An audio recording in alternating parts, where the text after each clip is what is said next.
think we should somehow do? You do. James, your video is still frozen. You want to turn it off and maybe turn it back on? I like the frozen Sly look, though. That was fantastic. All right. Anything? As usual, everybody, let us know if the audio's all jacked up. Do do do do. Tell me when to start the timer. Do do do do do do do do. You'll know. Do do Okay. do do do do do do do do do. Do do do do do do do do do do. What are we doing? This totally beats Waiting for our your usual video to intro. come back. Is it seriously now back up? Yeah, James, leave the call and come back in. Yeah, try that. Ah, these people. So while he's gone, you guys agree we're voting him out, right? Like this is his last. Yeah, I mean, he probably hears my right now. Let's just talk about I'm it. so sick of I mean, his voice too. It's so frustrating. and he's Just old, like, guys. He's old. I know. I mean, Yeah. he's like 30 years older. Oh, hey, James. And he left again. And he's there you back. What's up, everybody? Welcome to Casual Shenanigans Gaming, a podcast all about everything PC gaming related. I'm one of your hosts, Germ Gaming, and boy, howdy, do we have a show for you guys tonight. Yeah. Woo!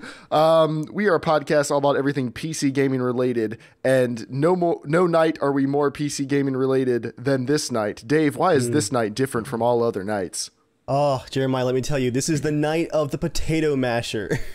Unlike the last 3 podcasts where the potato masher has been here, but it's mostly been here physically rather than in spirit, if that makes any sense at all. It's been consuming your life. Tonight, it consumes all of us. Tonight, everyone gets spuds. Even if you're from Latvia, you get potato. They only want potato. What So- does that mean? All right, anyway, welcome to the podcast. I'm one of your hosts, Germ Gaming. Tonight, I am joined by Joel. What's up, people? I still don't, every week, right before I say your name, I'm like, what's his catchphrase? He doesn't have one. Wild card. It's different. Oh, every time. wild card. Yes, Joel, that's perfect. Wild card. Joel, Am I wrong, the Joel? wild card. Dave, the not so evil, Evil Viking 13. Rebranding. And Papa James. Nope, that one didn't stick. All right. We'll try a different one next week. What's your glasses, James? They look like you just look so fatherly. You're just sitting there looking down. Like, did you just ashamed. scold one of your kids? Jeremiah would put you over my knee, but I would need a few more knees to get you. Come on, James. I'm team fat. I'm going to snap your knee like a I could twig. put you over the back of a couch, maybe. Or Buick. Over the whole. Actually, no, you're probably going to laugh. Most couches come up to mid-thigh on me, so... Chairs don't work either. You're going to need to bend me over like a pickup truck, the side of a pickup truck bed. Anyway, we can You're going experiment. to need to bend me over a pickup truck. We can experiment That's your with new that later. shirt slogan. All right, so we'll try a different catchphrase for James next week. That didn't work, but we do have one for Joel now. Sweet. Okay, so tonight we begin the podcast like we always do, talking about the potato masher. We're just going to jump straight into it. So we've been teasing this for months. This is the first major project. Joel, when you just looked and went, you just looked up in your room like, oh, they're coming. And then he goes, all right, I say we wait to see if Joel gets murdered. All right, he's What back. was that? You good, Joel? I was just turning off the ceiling fan. I was like, I'm getting a little bit Oh, chilly. you I was just like, looked up like, they're coming, and then hopped up from your seat. What is that? The fan! So we all paused just to see, like, if you were going to get killed, it's good for them views. So this is our first major Patreon project. Thank you to everyone who supports us on Patreon. We greatly appreciate you guys. And this is one of our first big projects, and I don't know what the projects after this are going to be because we didn't start Patreon with the idea of just having big projects. But this one went really well, so we'll see how it goes. But the potato masher, you can all thank Joel for this because Joel, defending consoles like he always does, challenged us, I guess in mid-November, that he didn't think we could build a PC for about the price of a PlayStation 4 that could play games as well as a PlayStation 4 for as long as a PlayStation 4. Because, of course, even if you build a computer that plays games now, new hardware comes out all the time, new games come out all the time, system requirements get more and more steep, but the PlayStation 4 is going to stay the same for, the next probably 5 or 6 more years before the PlayStation 5 or whatever comes after it? Pretty much. Yeah, which would probably be, I'd say, at least 6 to 8 years. No, I don't. The PS4 came out or PS3 came out in 2006, right? Late 2006, I believe. Yeah, but the only thing is, it's a massively different world now. I mean, No, it is. But I'm saying you it get came new out in devices late and phones. 2006, and then the PS4 came out in late 2013. So 7 years is a pretty decent bet. So maybe 6 Yeah. years from now, we could be expecting to see the next generation of consoles. Maybe. So our idea, Except Nintendo, they'll come well, out with the they're last gonna generation come of out consoles. with We the, got a big when they come announcement, out. guys. they're gonna come out with Sell the hats. they're gonna come out with the Wii Me in 3 more years. It's gonna be 1.5 HD, and it's gonna require all new consoles. But you can use your Wii and GameCube controllers with it still, and no one's gonna understand what it is. And then they'll release their same Nintendo games as usual and sell 10 billion copies. Basically. But yeah, so the idea of this was we would build a computer. We settled on $350 because in mid-November, that was about what used PS4s were going for. And as the internet has reminded me a lot this week, PS4s have dropped in price a little bit. You can usually find them new for about that much now, and used with all the accessories, you can find them for like $300 if you get lucky, but about $325 pretty consistently. But in mid-November, they were going for about $350. So here's the deal.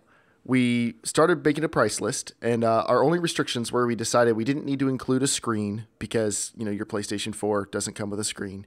And but we did need things like a controller, so a mouse and keyboard for a PC. We could have just bought an Xbox controller, but that would make things like installing Windows kind of difficult. And you would need to do that. So we needed a keyboard and a mouse. We needed to be able to connect to the internet. We needed to be able to record games.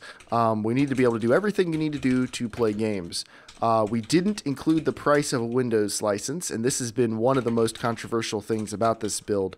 So I will explain our reasoning again. We did not include the price of Windows in the price of this build because Sony, they don't make their money actually off selling the PlayStation. They make a little bit of profit off each PlayStation 4 now, but that's because they're actually selling them for a little bit. Like they put slower hardware in them this console generation so they could actually not lose money for like 3 straight years.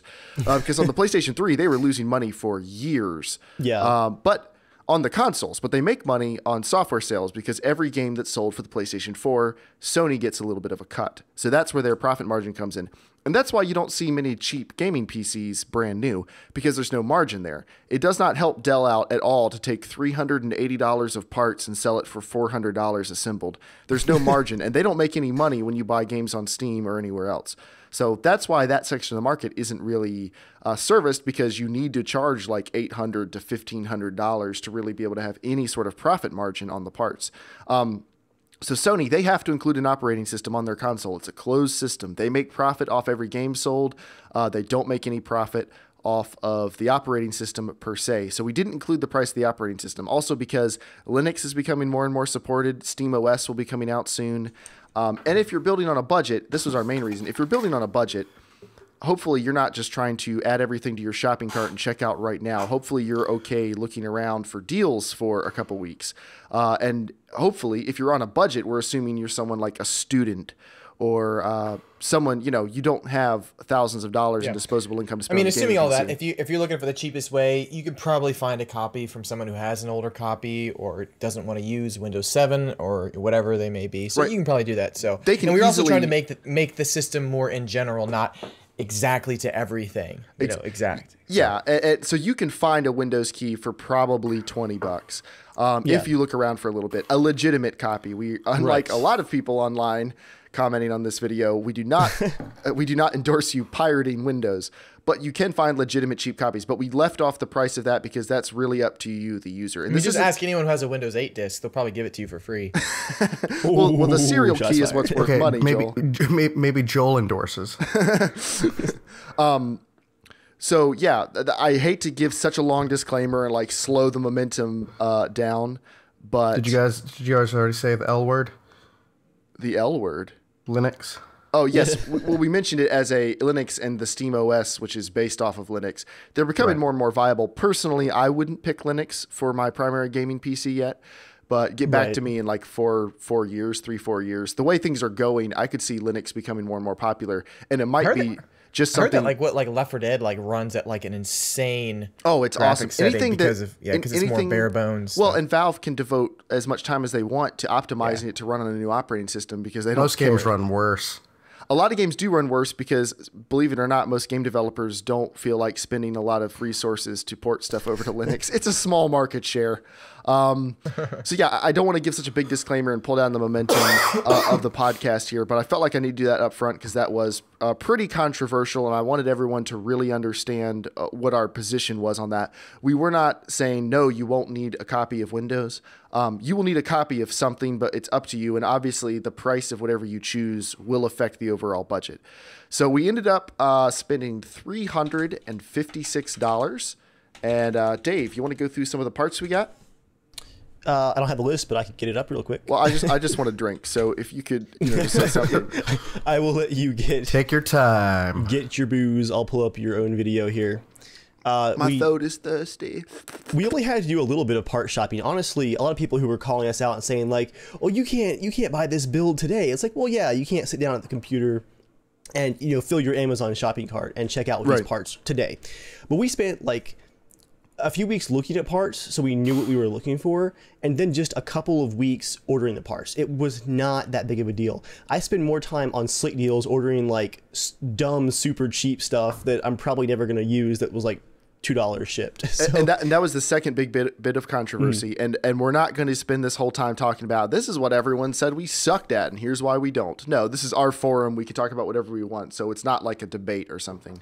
Yeah, it will be. Oh, it will be. No, but we never said that this build was going to be something that every new PC builder should like aim for. Absolutely not. But like, this is totally doable. This build is so doable. I was talking with Pico actually the other day, and he said what we kind of accomplished and what we were trying to do is pretty unique. He said, but something that might actually be a cool idea down the road, maybe not even to do it, almost even a better test is if what can you get available now, like day one. You know what I mean? Like what you can actually do in like today. Like you have to buy all the parts today.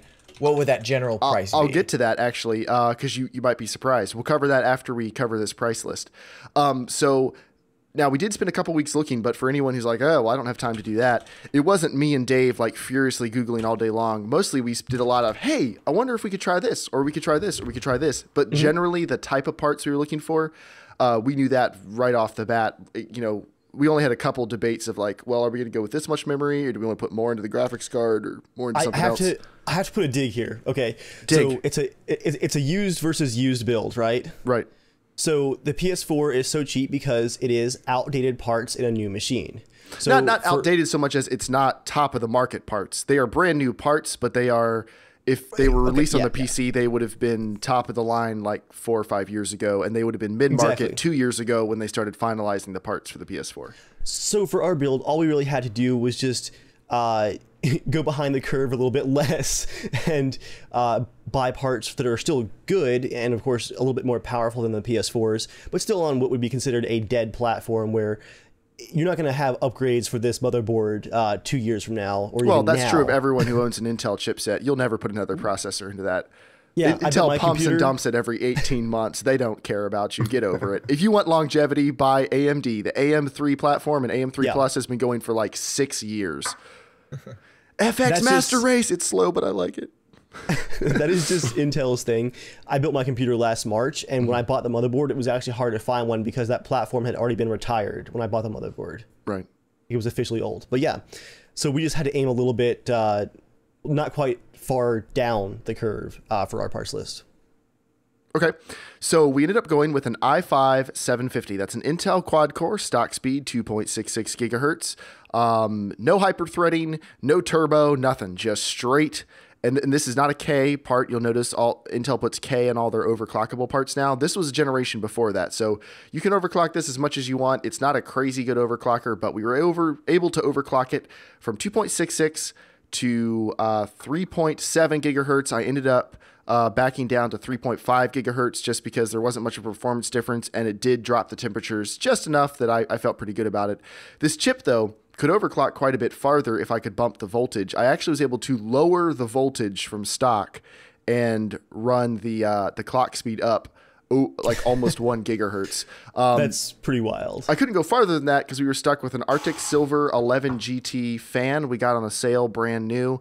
It's not an amazing fan. It's better than the stock fan, but as far as fans go, it's just a little bit better. It's funny because it looks really similar to the stock fan. Like just looking at it, it really does. Yeah. Design-wise, it's not amazing. I'm hearing you double. Did you just unmute Skype? Happened? I think you just unmuted Skype.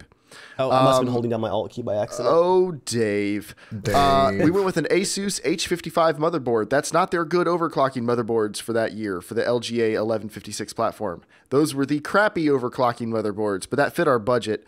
We couldn't go with one of their higher end ones, so we knew that was going to be a little bit of a challenge. Right. For a case, Debbie, Funky Fresh 87 in chat, send her some love. Her old Cooler Master, like that. That's not what I meant. Her Cooler Master Wave Master old case, which she hates, is worth about $10. Now the problem with getting a case, and I will concede, I don't think we cheated here, but if you're buying a used case, this is what you have to look out for. If you go on eBay and try to buy a used case, you will not get one for $10 because cases are hard to ship. It's a big box and it weighs like 10 pounds. So most people are going to charge you $20 or $30 to ship it. But if you go on Craigslist, local Facebook groups for like swapping and throwing out old electronics, I looked, it's easy to get a case if you're not super picky about what the case looks like. If you wanted to trim $20 off your budget somewhere else, you could buy a $30 brand new case from Amazon. They'll ship it for free. But we went with Debbie's. You can go to somewhere like Target Direct or Micro Center, and they have used cases all the time for like $15. Yeah, if you live near a store that sells physical PCs, Best Buy doesn't count. You can go in and you might be able to actually get a case in person, but you're not going to be able to buy one like on eBay for $10. Or if any of you guys want to ship my like 60-pound Cooler Master solid steel 1000 case, you can have it for free for only the cost of shipping. It comes in a refrigerator box. It's delivered by U-Haul. Indiana Jones curls up inside it when it gets delivered to you. They don't ship it. They just put wheels on it. It's that large and that tough. It probably already has wheels on it, doesn't it? It has skids, so you're not too far off. It has solid steel skids. All right, then we went with an EVGA 430 watt power supply. It's a good quality power supply. It doesn't have enough power to do SLI or something, but it doesn't need it. Another thing people weren't super happy about, so let me explain. Most computers do not use anywhere near the power of the recommended power supplies. This build pulls at full burn maybe 300 watts. Full burn. Sound like freaking NASA. Full burn retro rockets. Well, it sounds so intense. And then you realize, I'm sorry, Joel. What were those technical terms you were using earlier for the Game Boy? Twin pixel SLI GTX 970 with blaster processing. Okay, so anyway, so this power supply only has one PCI Express adapter, and the graphics card we got has two PCI Express plugs on it. So you have to use one of those Molex adapters that goes two Molex plugs to PCI Express, and everyone freaks out and goes, you can't do it, you can't do it, you can't do it. Well, if it was going to melt the graphics card, the GPU manufacturers would not ship those Molex connectors in the box. What you can't do is run your graphics card both PCI Express plugs off of those Molex things, because you need your graphics card to be running off the PCI Express rail, the 12-volt rail on your power supply, and we did that. The PCI Express plug, which had plenty of power to run this card, is running off of that. Okay, 4 gigabytes of memory. It actually is DDR3. I misspoke in the video and said DDR2. It is DDR3. This is our probably Project biggest. Is ruined. I know. This is our biggest gamble. Because everyone, you recommend any PC builds now for gaming. People go 8 gigs of memory, 8 gigs of memory. The new consoles have 8 gigs of memory. It's shared system memory. We think we're going to be okay because 4 gigs of system memory plus 2 gigs of video memory that's 6 gigs of memory. I think we're going to be okay for at least a while, because most games, when you're actually playing them, they don't use more than 750 megabytes to a gig and a half of actual memory usage. So if you can keep the rest of Windows pretty low, if you're not running a bunch of other programs at the same time, I was rarely exceeding 3 gigs of memory in testing, and that's with settings all the way up and everything else. So We're taking a little bit of a chance, but I think we're okay for now. And 320 gig hard drive. Also, some people had issue with that it was not a 500 gig hard drive like the PS4. The reason I went with 320 gig, honestly, is I had one sitting around available. I had a 500 gig as well, but I had some stuff on it I didn't really want to delete if I didn't have to, and I was kind of being lazy. And you can get a 500 gig for pretty much the same amount of money, but used. And since I'm only testing games on this, I don't need 500 gigs. I'm not going to install 20 gigs at a time. So I just grabbed a 320 gig that was available and stuck it in there. There's no performance difference at all, so it doesn't really matter. But if you were building this yourself, you'd probably want to get as much storage as you can for all the games you want to play. And lastly, it would be the same price too. Yeah, more or less. Again, all of this, like any of the prices I quote in the video, it's like plus or minus $5 or $10 for all of it because it matters what's available, what you can find on sale. I mean, we bought the graphics card new, we bought the fan new, power supply new, memory refurbished, motherboard refurbished. Case used, of course, mouse and keyboard brand new, and the CPU was used. So it wasn't all like crappy old used stuff. Like everything was in good condition, everything was nice. The only way you could tell the motherboard was used was it didn't have an I/O shield. But we ended up going with the GTX 760 graphics card for $140, which we now know is a really good deal on a GTX 760. A few people have pointed it out to us. A few people. A couple dozen. It just popped up on Slickfields, though. I mean, it popped up on Slickfields. You overshot with that card anyway. What do you mean? I mean, if we're comparing apples to apples, you could have gone with a much lesser card. Well, I could, and actually, we were going for cards that had the same performance but were cheaper. We were looking at a Radeon 7950 and a GTX 670. The GTX 670 is a GTX 760. NVIDIA just bumps it down, changes the name for the new generation. The performance would have been identical, and you can find those 7950s were going for $100 to $120. And GTX 670s were going for like 120 to 150. And I kind of want to NVIDIA just for shadow play, make it easier to do like recordings and stuff like the PlayStation can. Now, do you think if you went down a little bit on the video card and got some more RAM, do you think that would help out in the long run? Or do you think the video card's going to be more helpful in the long run? That's the gamble. I don't know. I think that because rolling that dice. Exactly. I honestly, I don't know, Joel. But we paid $30 or $33 or something for our memory. DDR3 memory has actually dropped in price. We can buy brand new 4 gigabytes of brand new DDR3 for $24 now. So, if we need to add more memory a couple years down the road, like we'll talk about it as a podcast then, but it's so stinking cheap. It's like, 2014 was actually a really bad time to buy memory too. Well, I'm not really talking about price wise. I'm just talking about performance wise. Is it going to? I think the video cards pretty well. No, I think the video card's more useful because the memory. We're not anywhere close to using up the memory now, but a graphics card can be pushed to its limit on a good game. So I think we have more headroom in memory. But again, we're not running anything on this computer that we don't need to. So if you like when I game, I normally have all my web browsers, my email running in the background. I have a bunch of other things going on. On the Potato Masher, all it has going is a recording program if I need one, any temperature monitoring stuff I need, and the game. It's like a PlayStation. When you turn on a PlayStation, all you're doing is playing the game. If you pop back out to the main menu to do something else, it suspends the game. It like puts it to sleep for a minute, or if you're out for longer than a couple seconds. Because it can't run a ton of multitasking. It does a really good job of making it seem like it can. It's very, very smart about it. But on the Potato Masher, it doesn't have like any built-in, program suspension features. So we just have to be smart ourselves. My point being for that, though, about saying you guys, you overshot with it. To get the PS4 graphics, you could have gone with a significantly lesser card. We could. Saved a lot of money. We could. So, that, forget the spending it on RAM when people are saying 140 blah blah blah, but this is to get even better performance. Right. We could have done it for like $80. Maximizing our money for sure. Oh, there were good cards, James. I was finding for like $75-$80, like very solid cards, which were probably only 15-20% slower, maybe than a GTX 760. But think what we could do with $60 more on the build. That's another 4 gigs of memory. That's maybe another processor generation. Like we could have done a lot.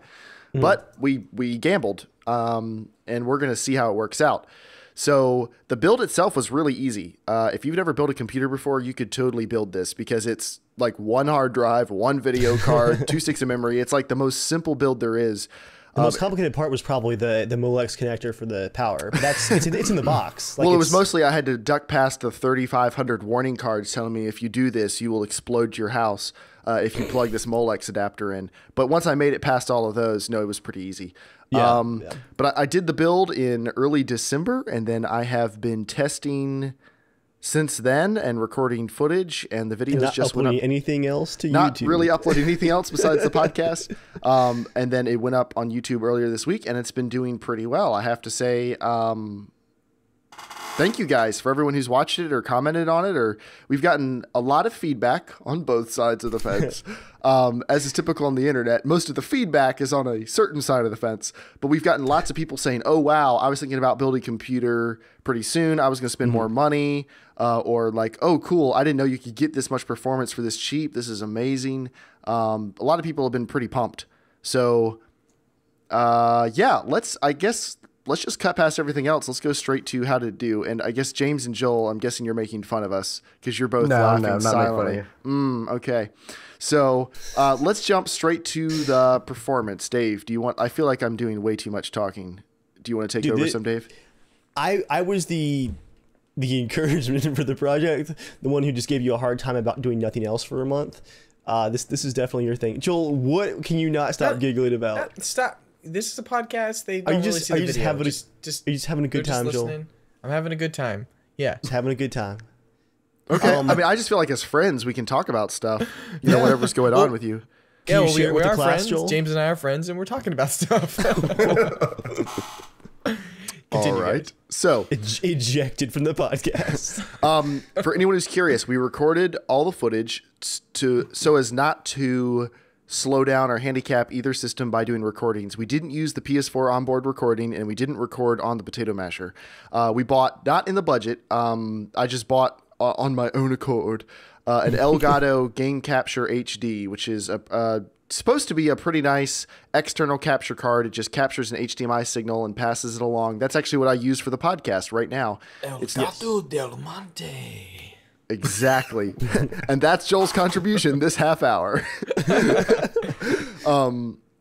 So what was I? Yeah, capturing.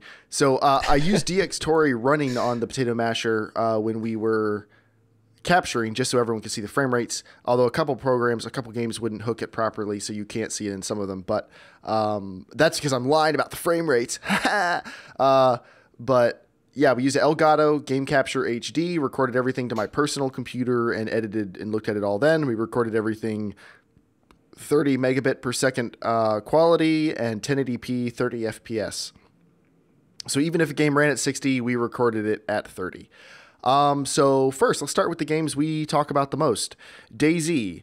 DayZ runs like a not even that polished turd. It runs like a lumpy wet turd most of the time. It runs pretty well in the forest, but anytime you get near objects, so cities, players, lots of clouds, the frame rate tanks pretty hard. And on any settings in a town, you're lucky to get over 30 FPS. And most of the time it's like 20s if there's a lot of stuff going on.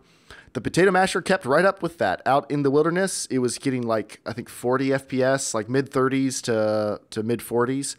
Sometimes in the middle of the woods, we'd get as high as 60, but it's DayZ, so I don't know if that really counts. But it worked great. When it got to a town, it dropped to the 20s just like everybody else.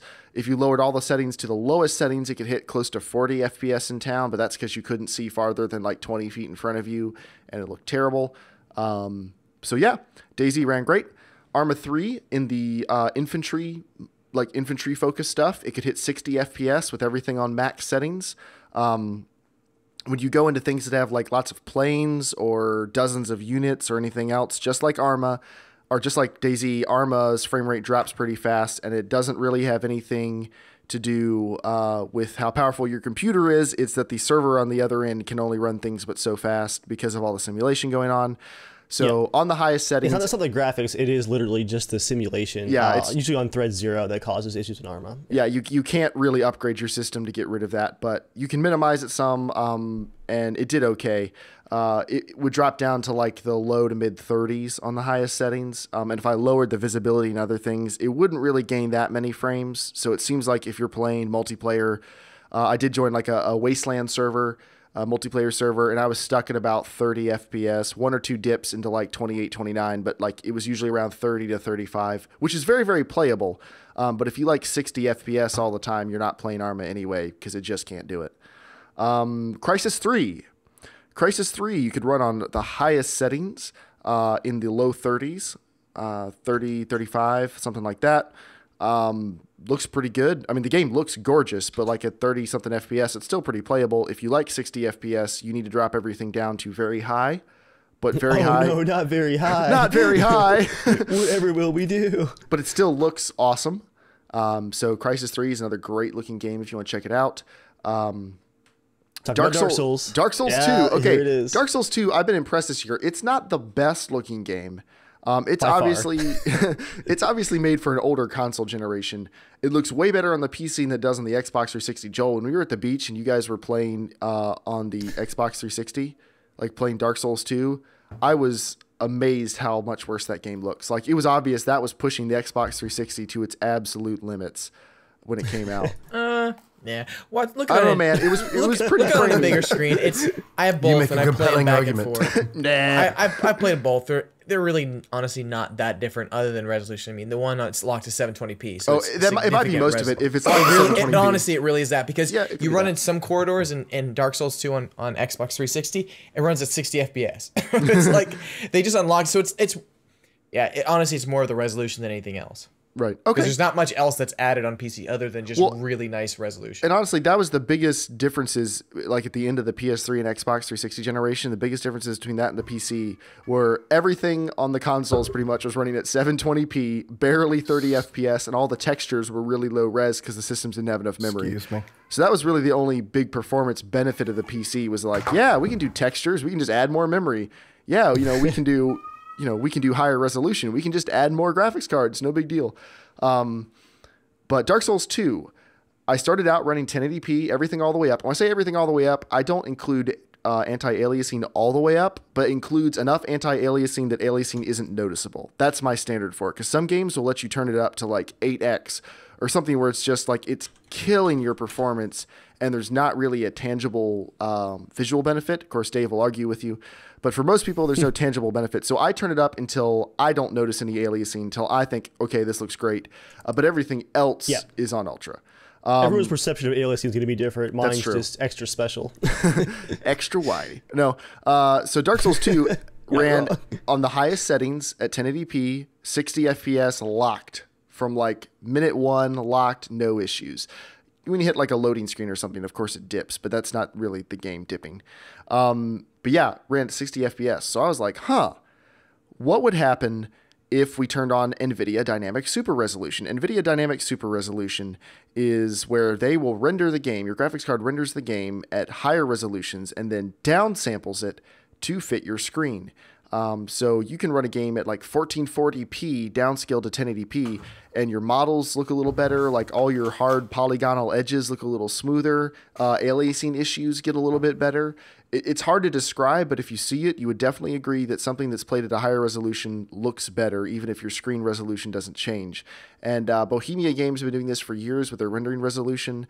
The Witcher 2 did it. It was called super sampling. That's a common name for sampling. it. Uber sampling. That's right. If you use game plugins like DayZ, I think it's called, that will super sample your games for you.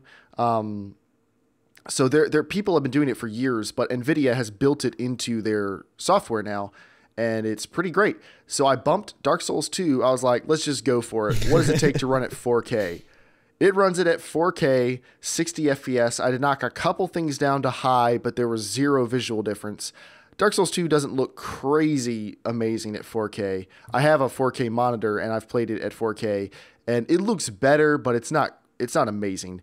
But it definitely looks like 15-20% better than it does at 1080p on the Potato Masher, and it was running it at 60 FPS, which is not like, oh, the Potato Masher's so amazing, it can play games at 4K. No, it can play Dark Souls 2 at 4K.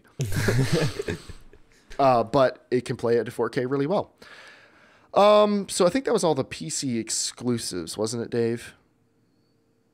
Yeah, I think you're right. Okay, from then I moved straight to Battlefield 4. Dave, would you mind talking about where we're at with Battlefield 4? Everything's been sounding good up till now. Let's take a hype break. Yeah, I don't think this is so much a potato masher issue as it is it's an issue of some kind. It's an issue of some kind. I wanted to show off Battlefield 4 and compare it because it came out. It was a launch game or launch window game for the PlayStation 4, and it came out on the PC. So I wanted to try it out, but what happened? Yeah, so for me personally, Battlefield 4 has been working since that big patch, like what was it, last May or whatnot, on 2 different systems. But I think you've still had some issues on your main computer too since then, right? A couple, and we don't know if they're server related because I don't play it as much as you do. So I could just be getting unlucky with a couple. Dude, I haven't played Battlefield servers. since like early December. You play it more than I do, though. I've only played it a handful of times since the big patches, and it's run like garbage. One night it ran great, and then it's run like garbage. But I've only played it like 3 times. So yeah. And then on the potato masher, you had just the weirdest stuttering, and we just could not lock it down. And the night that you were recording, I just wasn't available to help you, troubleshoot it. So we got to the point where we were not trying to like cover up the fact that the potato masher had issues with a game. It's more that Battlefield 4 is just an outlier still. It's really hard to get consistent results from Battlefield 4 on anything. So I think we're going to revisit that, aren't we? We are. I pulled at Dave's request, or Dave's counsel, I'll say. I pulled the Battlefield 4 video from the Potato Masher video the night before launch. Dave feels like we did get inconsistent results, and I do want to give Battlefield a fair shake, not extra privileges. Again, yes, a fair shake like James is doing. I'll do it again since you said that. There we go. But I don't want to take the chance that like maybe their servers were getting hit hard one night or something. Like I didn't do a full review of the game. I just popped it in to see how it plays. So you want to give it a fair chance and make sure I'm not going, nope, can't run that on a slow computer, because I know plenty of people are. And I know the Potato Masher is capable of running it because it ran the campaign, everything all the way up. Yep. 1080p. Looked really good. Looked really great. So, I want to give it a fair shake. We're going to try it again. But for the games we compared, the PlayStation 4 versus the PC versus the Potato Masher, this is where it really gets to the rubber hitting the road. Did we hit our mark? Now, there's 2 things. Joel did not doubt we were going to hit our mark now, did you, Joel? Yeah. Yes, you did, or no, you didn't? No. I knew you guys would be. This year would be fine. Okay, like, cool. I just want to make sure from like when you build it until anytime we're talking about. I think it's like next year, like once the new kind of games start coming out, that it might start seeing some problems. Well, I want to bring that up because I don't want any of the cockiness we're about to show off. I don't want anyone to think we're like making fun of Joel. Haha, you didn't think we could do it. Joel knew we were going to get to this point. Screw you, Joel. This is very much a friendly challenge. Joel's on the same side as us, looking ahead of is this thing going to be able to play games 4 or 5 years down the road? We think it's going to be able to. I am a little bit skeptical just because we don't know what's coming years down the road. Joel is a little more skeptical than we are. I'm guessing James is also about as skeptical as Joel. I don't give a crap. All right. Thanks for coming out to the podcast, James. But yeah, so I don't want anyone to think we're not like poking fun at Joel or anything. Joel knew this part was going to go well. So at first we compared it. Let me see. Assassin's Creed Unity, a great game to start out with because it runs like garbage on all systems. But it definitely looks better on the PC. Yeah. On the PlayStation 4, it's running at 900p with most of the settings on low. It doesn't look bad. Like if you just looked at video footage of somebody playing the game, you go, that's a pretty good looking game. Like it could be a really awesome PlayStation 3 game, or it could be an early launch PlayStation 4 game. I think Assassin's Creed Black Flag, which was a launch game, actually looked better, but that'll be a future comparison video. But Unity had quite a few performance issues, and they fixed a lot of them, but it's still not amazing. I still, on both systems, the PlayStation 4 was dropping into the teens in performance at times, and it was already running at really low resolutions, and curiously, really low resolution with some anti-aliasing. So if they had that much performance overhead, I don't know what was standing between them and 1080p, but I'm assuming they had their reasons. They picked 900p for a reason. Hilariously, Ubisoft's patching method for the consoles has been to literally rip sections of the renderer out, like turn off multiple different light sources and all kinds of stuff. Like they're just shutting stuff down to get frames out of that game now. Which is like repairing a house by carving pieces of it off and throwing them away and being like, you don't have a broken sunroom anymore. It's like, I don't have a sunroom at all anymore. You're like, exactly. You don't have a broken sunroom anymore. It's kind of like that. But yeah, it definitely looked better on the Potato Masher and ran better on the Potato Masher, but it ran pretty poorly on both systems. But the visual edge definitely goes to the Potato Masher. If you really like Assassin's Creed, revisit it in like a year. Maybe they'll have fixed everything.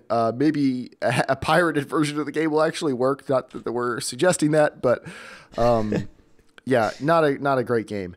Then we moved on to Far Cry 4, an equally frustrating experience. It actually ran great and looked pretty great on the PlayStation 4. On the Potato Masher, we had the good fortune of being on Ubisoft's crap list. When Far Cry 4 released, and we got it for free when Dave bought an NVIDIA graphics card. Came for free with an NVIDIA graphics card, and it turns out it had major problems running on a lot of NVIDIA hardware. And this is an advantage of consoles. They know exactly what GPU is in the PlayStation 4. They know exactly how much memory it has. They know exactly what processor they're working with. And they can tailor everything exactly to that. And they know it works on that system, which makes Assassin's Creed Unity even more confusing. But Far Cry 4 had random stuttering while we were playing it on the Potato Masher. And it didn't have this stuttering on my computer. And curiously, it doesn't really seem to have it on Dave's computer. And he's also running NVIDIA. So I had it for the first 2 patches, but the third patch, which came out in like a week and a half after the game launched, perfectly fine since then. Yeah, but Joel still has issues too, so it's... I might check in with it like in another month or so on the Potato Masher, see if it's gotten any better. But it definitely looked a little bit better on the PC, but not a ton. We were able to run it, everything on Ultra, it could run it like 30 FPS, 35 FPS, getting up into like the high 40s, low 50s, depending on what was going on. If you drop the settings down, a mixture of Ultra and High, the performance went right up to very close to 60 pretty much all the time. If you had everything on high, I believe it was. But you could play around with a mix of settings, and when it wasn't stuttering, it ran pretty smoothly. Definitely looked better than the PlayStation 4, but again, the PlayStation 4 looks great. So good there on are some them. definite, just really high-end PC graphical features in Far Cry 4. It's the kind of stuff that for this current gen is not a big deal, but it's things that we're going to see more standardized as games. Things like their fur engine, like the fur gently waving in the breeze and stuff. Like, yeah, like no one needs that, but I would bet you in 3 or 4 years it's going to be like fur will no longer look like crappy alpha textures on a model. It'll actually have some motion and stuff to it. It's not so much about making the animal fur look good. It's that in maybe 5 years, cloth physics will have taken this tech and become so amazing. You know, like the capes won't clip through your sword in every single stinking RPG ever. Oh yeah. Stuff like that, but definitely props to the Far Cry 4 team for knocking some PC exclusive stuff out there, even if it was a lot of NVIDIA PC exclusive. Even if it didn't work that well, thanks for trying, guys. It works for me. That's all that counts, right? Exactly, that's all that counts. And then what was the next game? Trine 2. Let's start with Trine 2, because if you're building a PC on a budget, chances are you're going to play some indie games. You're going to get a lot of games in Humble Bundles. You're going to get games on Steam sales. And this is one thing where the PlayStation 4 is actually the PlayStation platform they've really been developing in the past couple years. They do a really good job of indie games now. When the PS3 and the Xbox 360 launched, indie games like just didn't come out on those systems. Like if you wanted indie games, there weren't very many, and they were pretty much all on the PC. Yeah. But towards the end of their console generation, things actually got pretty good, and now they're great. Especially if you have PlayStation Plus, Sony will give you a couple games a month, which are usually indie games because it's not monetarily worth it for them to give away that many AAA games. Although they did just give away, if you didn't know, First Light. Yes, they gave away standalone DLC, but it's good. But though, as the system gets older, there'll be more and more AAA games on PlayStation Plus. But right now, they don't have that many to pull from, and all of them are a year old, so they're a little more cautious about it, understandably. Right. Or maybe not cautious. They can't afford to pay the developers what the developers would need to make for it to be worth it for them to put the game on PlayStation Plus. But yeah, indie games have become pretty popular, and Trine 2 is a great example. It's a really awesome indie game. It runs great on both systems. It runs 1080p 60 FPS on the PlayStation 4 and looks great, and runs at 1080p 60 FPS on the Potato Masher and looks great, and it looks exactly the same. So I was like, well, what does it run at 4K? So I did dynamic super resolution up to 4K, and it runs at a VSync. You can VSync it to 30 FPS, and it looks and runs great. This is one of those games, honestly, does not need to run at 60 FPS. If you want to run it at 60 FPS, go for it. But the game doesn't really feel a ton different. It's just not that fast. But at 4K, it definitely looks a little bit better than it does on the PlayStation 4, but not so much that it's a game-changing experience. It's just got that little bit of extra edge to it. That means the world to Dave. That means the world to Dave. Up next is Metal Gear Solid 5 Ground Zeroes, the playable level from Metal Gear Solid 5. But you can play it multiple times with different objectives, but it's the same level. Now this would So it's like Destiny. Yeah, it's a lot like Destiny. Once again, although actually Destiny did have more content per dollar than this. This was really, they would never be able to sell this except Metal Gear Solid. Can we all put a bet on how many hours Dave will put into it? I put 20. I put 5 hours into it. I think 25 hours. So my quick confession here. I asked Joel last night. I told him I played it for the first time. I got about almost an hour in before I had to go do something else for a little bit and come back to it. But I asked Joel, I'm like, Joel, so in Metal Gear, how far do you think I got from launching the game in 1 hour? And what was your original guess, Joel? You said like... I said I bet he didn't even get to that first little rock. Like the first little thing you walk like 5 feet. And he was correct, because I spent about 20 minutes in the main menu tweaking settings, and then I read all of like those comic book slideshows, like with all the lore and the backstory and stuff, because I've missed a bunch of these games now. Went through all of that, loaded the game, lots of cool long cutscenes. Then the game actually started. I actually went negative 10 feet backwards, discovered while going through my inventory and all my options on my map and stuff that I had something like 40 audio logs that you start with. So I hid in a bush and listened to every audio log. Listen to how excited he sounds. I absorbed all the story. Then I found an Easter egg patch actually in that bush, like someone had dropped it out of the helicopter. I found it where I was hiding, listening to all the audio logs. And I was like, well, I'll have to come back to this later. That's a good hour in, and close the game. Yeah. Fun game, though. Very fun. Audio logs, fantastic. So I was expecting this to look the same on the PC as it does on the PlayStation 4, because it's developed primarily on the PlayStation 4. That's the lead platform. And they're supposed to hit 1080p 60 FPS on the PlayStation 4. And I just figured the PC wouldn't really look that much better. Why would you let, a PC look better than your main platform? And that's generally the case. Of course, you can run it at a higher resolution if you want to. At 4K, obviously the game is going to look better. You can change the depth of field, and that confused a lot of people in the video comparison. A lot of people were telling me that they thought the PC version looked better. I looked at the footage a lot longer than anyone else, and I say they look like pretty much exactly the same, except I made the depth of field effect a lot stronger on the PC version just because I wanted to see what it looked like, and it looked cool. And people who love those like E&B mods and stuff probably love that. People don't understand how cameras actually work and think everything is shot at f1.2. Really go for that. I was telling Joel too today that that's a great looking game, but it's because of the lighting and the shaders. The actual assets, the rocks and the buildings and stuff, they're not super high polygon. The textures aren't super high res, but they make really good use of their shaders. I would take shaders over textures. In a lot of cases, it's more noticeable. Yeah, in a lot of cases, unless you're like. I mean, if you look at the characters, the players in that game, they look all amazing. Look good. They all look good. They're really high detailed. I mean, when you go up that close outside of characters, though, environment Snake, objects especially are definitely lower polygon and lower textures. The overall effect, though, still looks great. Exactly. But now the PC does have more dynamic lights. Like if you look at the comparison, if you look when he's looking over the camp at the start of Ground Zeroes.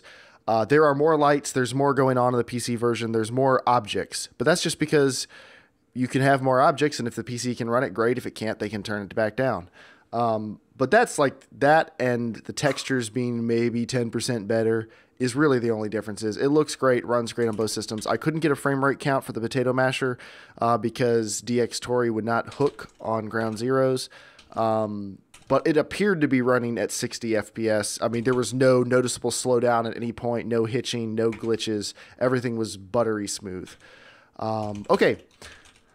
The last comparison was Alien Isolation, a game Joel has talked about a lot. We've all talked about. It's a great game. And the thing, and I've said this every podcast probably for like the last 4, is the thing I like most about Alien Isolation is it looks amazing on both systems and runs amazing on both systems.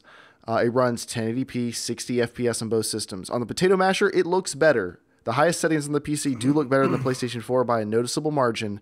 And it can run everything 60 FPS and everything all the way up on Ultra, even with anti-aliasing all the way up, because there's only 3 levels of anti-aliasing in that game. It can run at 60 FPS, V-synced, no problem. I also ran it at 4K, and it ran it at 30 to 35 FPS at 4K, and looked amazing. So that game, if you're okay with 30 FPS, like if you're fine with that, you can play Alien Isolation at 4K on the Potato Masher. So those are all just ridiculous. Those are all the games we compared. So Joel and James, like, I don't know if you guys want to talk about this a bunch or if you've really been really bored by this whole thing. Like, if you want to rip it apart or you want to poke holes in anything, you want to ask questions, you want to challenge anything we've just laid out. I've been talking for like 45 straight minutes. And I would you guys just watch the video again. Yeah. Thanks, basically, guys. I'd be eager to hear what you guys have to say. Good, bad, challenging, not challenging, whatever you... I want to hear from Joel, the challenge master. No, Wow. honestly, I'm not Once he surprised wakes by up. anything. I'm not surprised by any of it. Like, it's not like, oh, wow, it ran well. I mean, a lot of the games that you're running...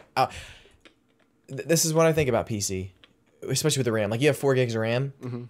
Either the game runs extremely well and doesn't need really any RAM. Like, I mean, like Alien Isolation, that the game just runs so nice. Well, I mean, I wish every game... RAM. I'm not... Okay. I mean, it's not like Take it it just out of the doesn't need system any and try RAM. it. No, I mean, it Pull her does. out. I don't need it. Your PC's like on fire. No, I'm just saying, like, games either run extremely well and don't need much RAM and don't need high performance computers. And then there's the games on the complete opposite side that are just like, you really need a lot of overhead. And that's just generally how PC games are. No. Like, there's a few in the middle. There's a few in the middle, but that's just kind of how it is. No, I disagree, actually. Because I looked at the performance monitors constantly when I was playing this for the graphics card and for the CPU. I think most games just don't use that much system memory, and we've all been sold a crock of lies about how much we need. The most demanding game, Joel, did not go over 1.5 gigs of it using memory. So however much you're using, and then 1.5 gigs. Let me clarify again. Sorry, yeah, I actually 100% agree with you. I think that is, yeah, definitely 100% crock of lies when it comes to actual RAM being used. Sorry, to better clarify for what I mean is, I'm a freaking liar. No. You know when you look on, remember when we used to get PC game boxes, right? On the back when it showed requirements and stuff like that. When, let's say the requirements say 4 gigs of RAM or 6 gigs of RAM, or the video card says a GTX 760 or whatever, right? I meant from that. I don't actually even know sometimes, because I don't turn on CPU monitors and stuff like you guys do. But when it comes to that, it's like, okay, crap, you need to have a pretty good... whether or not it's actually physically using all the 4 gigs of RAM or 8 gigs of RAM you have, since the game says you need 8, if you have less than 8, for some reason, it will be kind of squirrely, unless some games kind of somehow work, like that Call of Duty game. But most of the time, no, you kind of have to have it, whether or not it uses that much or not. The only thing I'll challenge you on about that is that you don't have... There's no real hard data you can point to. A lot of this is subjective. Like, it feels like I have more problems. It feels like you have less. Like, we've just been talking tonight. We've all had different experiences on the PC. Far Cry 4 has run well for Dave. It's run poorly for Joel. It ran poorly for me on one system and ran great for me on another. There is a lot of subjectivity to this, and that is well, because a bit of an PCs issue. all have random Because parts. they're all different. Yeah. Yep. And so I'm talking generally, like... Can you guys not agree the fact that there's either really, really well made games and computers, and then some that are just like they're hard to run because they're just not optimized. I will agree with you, and I will expound upon it in a way I think you'll agree with. So, by example, Alien Isolation, a game that runs well. When I turn it up to 4K, the GPU is at 100%. Like, that's all the GPU can do. CPU's at like 70%.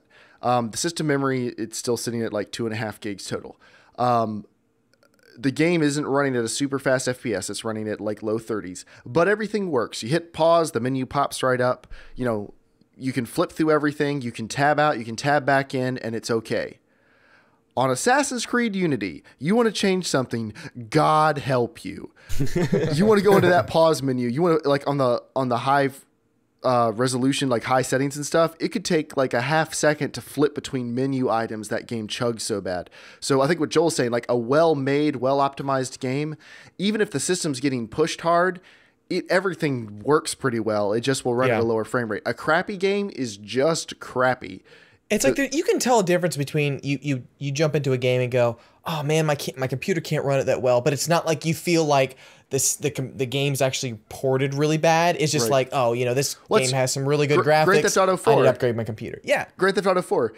Your CPU would sit at like maybe 40-50% usage, your graphics card at 20%, your memory barely getting used, and the game's running at like 25 FPS.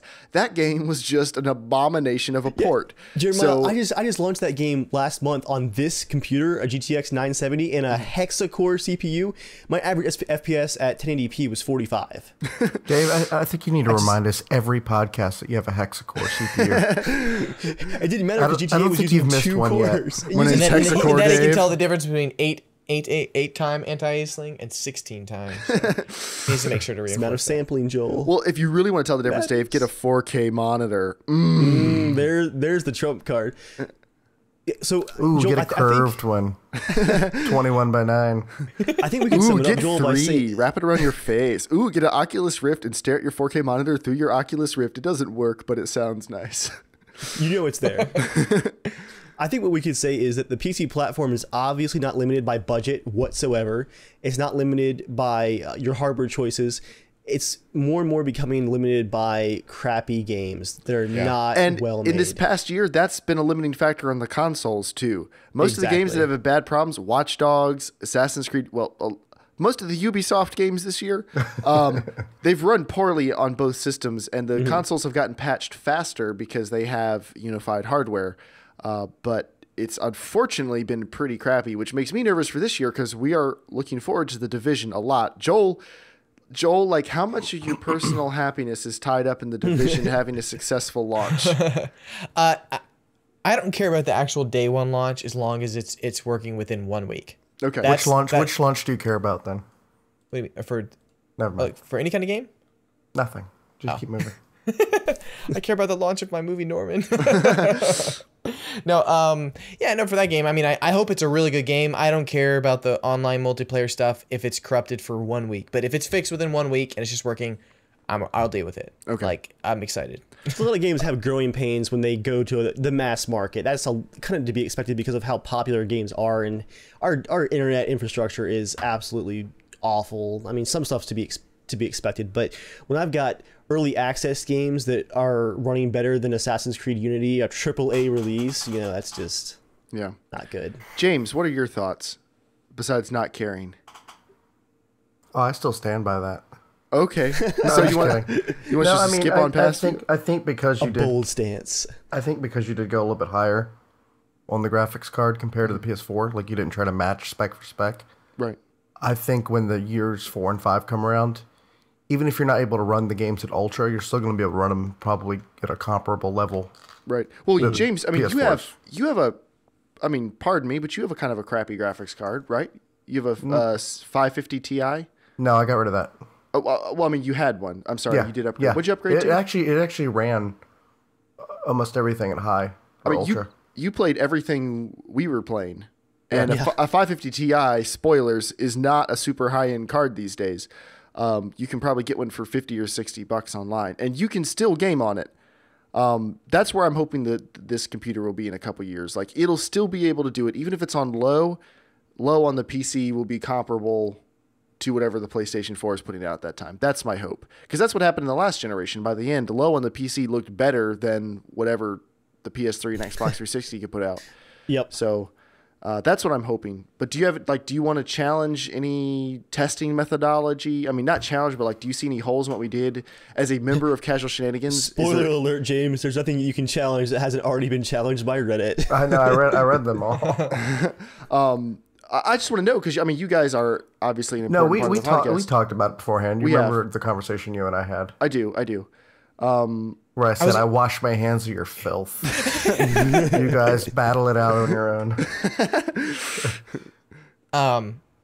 There was one thing I would love to see this test. Maybe one of these days, maybe when I probably since I'm never going to visit Jeremiah, but I will visit Dave.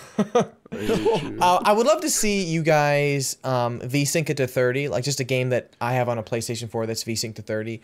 Oh, because I'm very curious. almost every game that I played it like VSync at 30, like on the computer, especially when like I play Borderlands 2, you can VSync it to 30. Yeah. It never looks the same as it's on a PS4 or a console. It just and like when it is locked, obviously like Dark Souls 1. Joel, are you hooking it up to your TV though? Yeah, if you're playing it locked at 30 FPS on a 60 hertz monitor. That's like saying, movies don't look the same. Okay, so that's the difference. That's what it is. Because if you plug like a movie into a 240 hertz TV that has the motion smoothing on, like it makes everything look crappy. But wait a second though. My TV is a 60 hertz, and I can watch it. I can watch 24p movies and 30p looks fine. It's a television though. It's smarter about. It is different. Okay, it's smarter about different frame rates. Curious. Yeah, that's the difference. It's smarter about frame rates. It's designed to operate those low frame rates. No modern PC monitor, except for the first wave of 4K monitors, they are designed at 60 hertz and up. That's okay. I mean, I know mine's a 60 hertz, but since the TV was a 60 hertz as well, I didn't think that was. That's exactly what it is. Okay, because I've always wondered, like, because Dave says, like, we'll just lock it at 30. I'm like, but it looks like absolute crap. No, Joel, on a monitor. If this helps you at all, 30. I plug, to plug my PC into my projector, I have to run it at 30 hertz because I'm running such a long HDMI cable run, you can't push 60 hertz at that distance. So anything I play at 720p, 30 hertz. And so I'm basically playing the Xbox 360 experience. But it looks and feels super smooth. No issues. I use a wireless Xbox 360 controller. Nice. Honestly, I couldn't tell. So it really is just the PC monitor. Well, that's nice to know because I know. And it depends on the monitors too, because some monitors have motion smoothing on them. Some of them have different performance modes. Like there's enough difference there. You might play in some monitors look great and some monitors look terrible. So I guess. Do we have in our budget to maybe buy a couple TVs to test it out? Side by side. Yeah, I'll have one up here too. I guess. I guess my question is, I think something that would be really. I wish PC had more was demos or tech demos for games. Yes, because being able to go, oh hey, let me test out Far Cry. Does it really work a lot better? Does it run really well on my computer? I mean, it says the requirements are better. If there was ever a case for pirating a game, it's when it first comes out. It would be to pirate it, see if it works, and then buy it. I'm not officially endorsing piracy. I'm just saying if there was ever going to be a real case for it, it would be you won't let me know how this game's going to run. Fine, I'll just because that's what I think is such a bunch of hogwash these days. Is you go, oh, requirements, sweet, I got it way above, not even close. Like I can tell the difference when it says, okay, if it says the video card needs to be a 760 and above, let's say mine is 760. Okay, it's right there at the edge. So I'm probably not expecting it to run amazing. But then when you go and you're like, oh, I can't even run it at poop quality. Well, let's do a news item. Let's do one of the news items right now because this is extremely irrelevant to what you're saying. System requirements are a load of crap, in my opinion. This news item, The Witcher 3 system requirements have been leaked. Okay, here are the minimum release. They're actually released. Not leaked. Yeah, they've been released. Here are you sound like some gaming spam blog. Sorry. Leaked. So here are the official minimum system requirements. An i5 2500K, which is one generation newer than the Potato Masher if you're keeping score. Or an AMD Phenom X4 940. This is why minimum system requirements are a bunch of crap. Both of those processors are quad cores that are a couple years old. The 2500K is about 40 to 50% faster in every measurable benchmark than that AMD processor. That AMD processor is way, way slower. So really what they mean by that is you need a quad core that's a couple years old to run the game well, is what they're actually saying. Right. Then GeForce GTX 660 or Radeon HD 7870. Those cards are decently comparable, but the 660 is a bit of a better card than a 7870. So which do you need? Do you need a 7870 or 660? Well, you probably actually need something a little bit slower than either of those, but they figured, well, if you have this or you have this, you'll be fine, and they need to be able to list something from AMD and NVIDIA. But that's kind of a load of crap. You need 6 gigabytes of RAM. I promise you do not need 6 gigabytes of RAM to run The Witcher 3. Like I said, most modern games on ultra settings use no more than a gig to a gig and a half of system memory on their own. Hold on one second, though. Is that minimum again? That's 6 minimum. gigs minimum. That's minimum. Yeah, that's crap for minimum. However, I wouldn't be surprised to see 4 gigs or more usage in Witcher 3 because it is 64-bit required. Right. Battlefield 4 makes great use of system memory. It does use a couple of gigs to 3 gigs if you let it. Right. But Which is a good thing. For minimum, I think it's for crap. minimum 6 gigs. No, that's an And exaggeration. then the next thing is the operating system. Yes, you need 64-bit. It has had to happen sooner or later. Most people have been going 64-bit for like the past 5 or 6 years on their personal systems. It was going to happen sooner or later. XP got killed off at some point. It had to happen to this too. DirectX 11. Well, if you have either of those video cards, you have DirectX 11. And then 40 gigabytes of hard drive space. Welcome to the new console generation. The textures are huge. What if someone went out and bought a 40 gig hard drive for that game? And just they look at the minimum like, oh, you only need a 40 gig. They buy a 60 gig SSD. They're like, I'm good. I've got 20 spare gigs for Windows. And then their recommended system requirements are an i7 3770 or an AMD FX 8350. Okay, I've owned an 8350. I own a 3570K, which is the non-hyper-threaded version of the 3770. My 3570K is faster in every single, like per core is faster in every measurable benchmark than my 8350. So do you actually need an 8350 or do you actually need a 3770?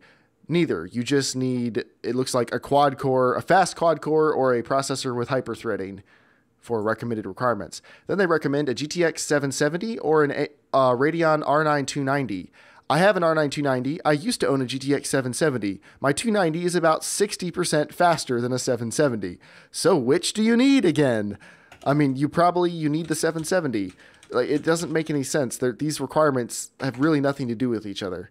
8 gigabytes of RAM, 64-bit Windows, DirectX 11, 40 gigabytes of hard drive space. So that's the minimum requirements for Witcher 3. So 3 or 4 months after the Potato Masher was built, it's going to get a big challenge. It's going to officially not meet the minimum system requirements for a game, and we're going to see how it runs. I promise you, it's going to run at least okay because it's coming out on the PlayStation 4, and we know what that hardware looks like. So if nothing else, I can drop the settings to where it looks like the PlayStation 4, and it should run pretty similar to it. So we'll see. We shall see. I'm sorry. I sneezed. I'm getting Witcher 3 on PS4 so you can use that for Potato Masher. Thanks, man. I'll take it out of my GameFly queue. If anyone's wondering, where are you getting all these games to compare? Are you stealing them? Rich bastard.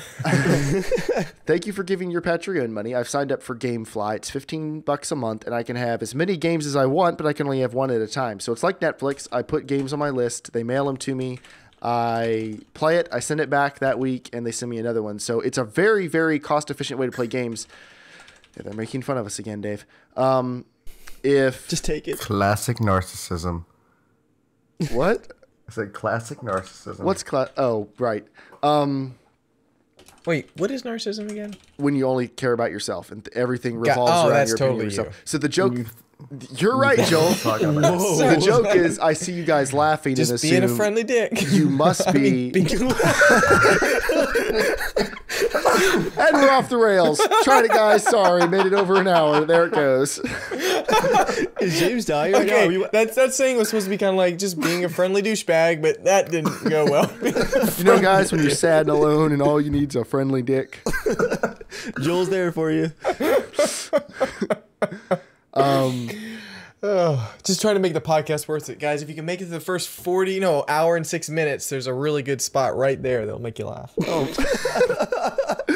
People have been excited about this, Joel. Some people. They put money into it. People on occasion. No, if you, for all the comparisons, people usually, when people are picking on consoles, they'll say, yeah, but every game's $60 and it's so much cheaper to game on the PC and yada, yada, yada. And it is if you want to own the games. If you just want to play a game and then take it back. But actually, that's actually not all that true. It really isn't. It's very true. No, it isn't. Look at this, right? Yes. So outside of Call of Duty games and stuff like that, you can buy games really cheap. Now you're not going to probably get them for $3, but you're going to get them for about $10, $15. You can. Not AAA releases that are a couple months old. Dave waits like 8 to 9 months. You don't buy games when they come out. It's the same thing with console games. I constantly watch the front page of Slick Deals. You see a game go on sale. Like I saw a front page item on Slick Deals where Shadow of Mordor was like $29.99 on the PS4. Like that was considered a good deal. I could have bought that for like $15 already on PC. Half Joel, the price. people can buy games saying on you don't release on have the to- PC for $35 to $40. I don't care, but you could, if you day. wait long enough, you can get it cheap. Just the Yeah, same way you that's guys true. wait for You long. don't So I'm have to wait saying as long on if you PC want it though. right within 6 months, you're gonna get cheaper on PC. But if you wait Joel, I was 6 to 12 trying months, to give the you can get the same. consoles. I was trying to give like a little extra props to the consoles right now, and you won't let me. I'm gonna let you, but I'm just saying I wanted to give more fact to that. It's not like No more facts. it's not 60 You wanted bucks to give for more every game. feelings. You wanted to give more feelings, not more More facts. emotions. Feels, not reels. Just clutch your controller, Joel. So it'll be okay. All right, thank you. I'm just- from Well, the Tumblr, from the Tumblr I will say it corner. in Joel's defense that with games, you only go to so many places to buy them for PC. And, you know, you look at stores. I mean, you've got so many different retailers. Mm-hmm. I can get games significantly cheaper when I buy them used at GameFly when they have their sales. Yeah. Like, Nope, I that's don't a good place. I don't generally spend more than $20 on a game. I was gonna say if you're Even on if a it's been out console, for a couple months. the way I think you should ought to buy games is rent them from GameFly for $15 a month, or get them from Redbox. If it's a AAA game, all my Redboxes in this area, your area might differ.